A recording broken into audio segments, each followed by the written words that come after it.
Hey everyone, Morgan here. Welcome to the lab. So what we're going to be looking at today is called the electrolysis of water. We're going to take a sample of water and we are going to run electricity through it. And that electricity is going to break the bonds between the hydrogens and the oxygens. And it's going to produce hydrogen gas and oxygen gas. Now before we get started, we have to remember, always practice safe science, use your protection. Okay, got a pair of goggles here. Now, this is called a Hoffman Apparatus, and it's for the electrolysis of water. We've got a couple of inverted burettes. We got a nice reservoir for the water here, okay, comes down. And here we've got some electrical inputs, which we're going to hook up to a power supply. And then they are connected by wire into some electrodes that are in the rubber stoppers that are closing this off. So, first thing I'm going to do is take some of this distilled water from right here, and I'm just going to pour a little bit of it in, making sure that nothing's leaking out. That looks good. So, I have a small beaker here of some sulfuric acid, which I'm going to pour into there. I need an electrolyte because the distilled water itself won't conduct electricity, okay? But when you get an electrolyte in there, it's a good conductor. Sulfuric acid works really well, okay? Now, give that a second to fill in. And now air is starting to come out of here, and that's allowing the water to go up into the burettes themselves.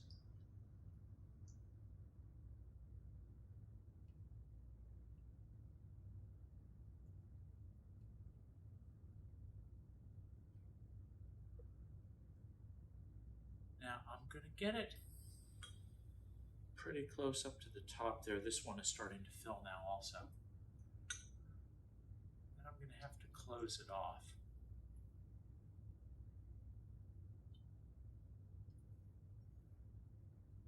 Okay, so a little trick here.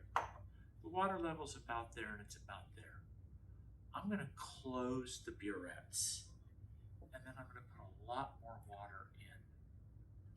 And then I'm going to bleed the air out of the two burettes themselves. Okay? Maybe just a little bit more water.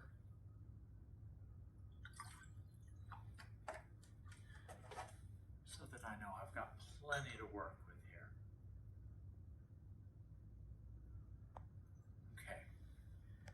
Now, keep a paper towel handy just in case. Let's bleed the air out on this side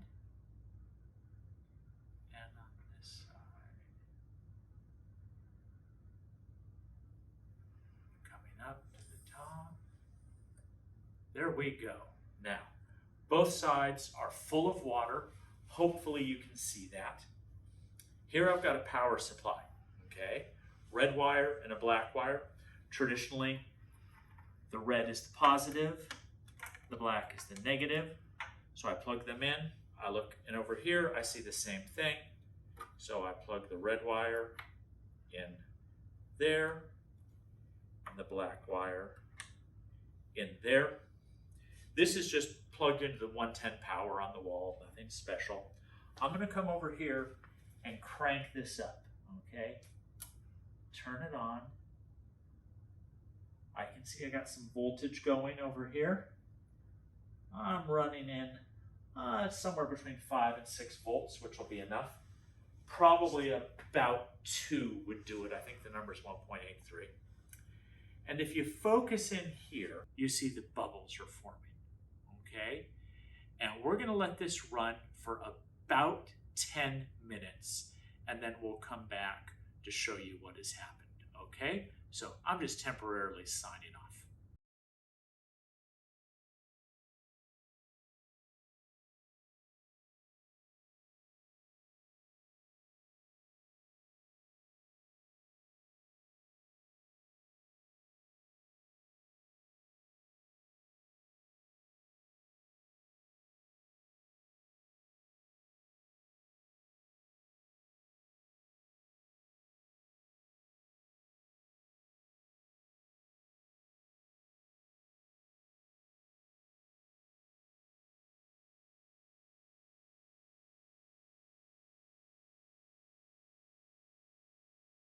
Okay, everyone, we're back. This has been running for quite a bit of time now.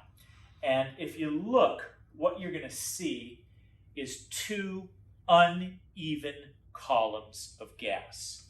Over here, we're at somewhere between 14 and a half milliliters. And here we're somewhere right around 29 to 30.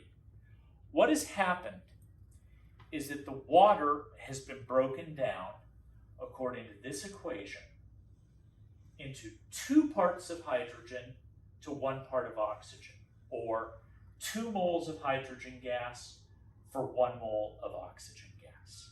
Okay? It's a 2 to 1 ratio. Now, I'm going to turn the power off here. That's off. I'm going to disconnect this, and I'm going to pull the power supply out of the way. Electricity and water, not a good combination.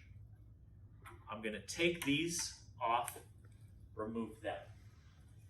Now, I want to actually look at the gases right now. So, first thing I'm going to do is take this test tube. You'll notice I have inverted the test tube. And I'm going to put it over the top here.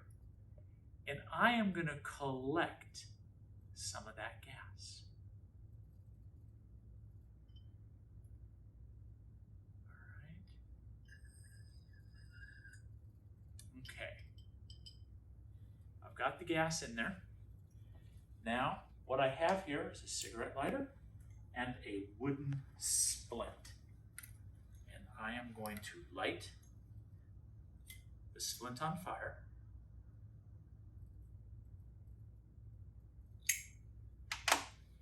Get it burning, and then blow it out so it's just glowing, and then stick it in, and you will notice it came back to life. See if there's enough to do it twice. Not quite that time. So that was most definitely oxygen because it reignited the splint. Now I'm going to take this tube, collect some of the hydrogen,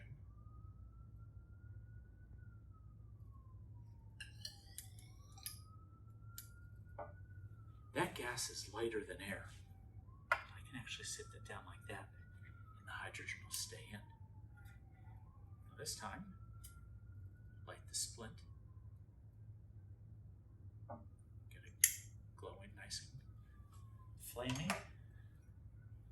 And here we go. Ready? How about that? That actually, with a lit flame, not blown out, caused a small little explosion in there. And that was the pop that you heard. Okay? So that just proves to you that was hydrogen, and this one was oxygen, and we had 2 parts hydrogen for the 1 part oxygen. Okay, folks, thanks for tuning in. This is Morgan signing off.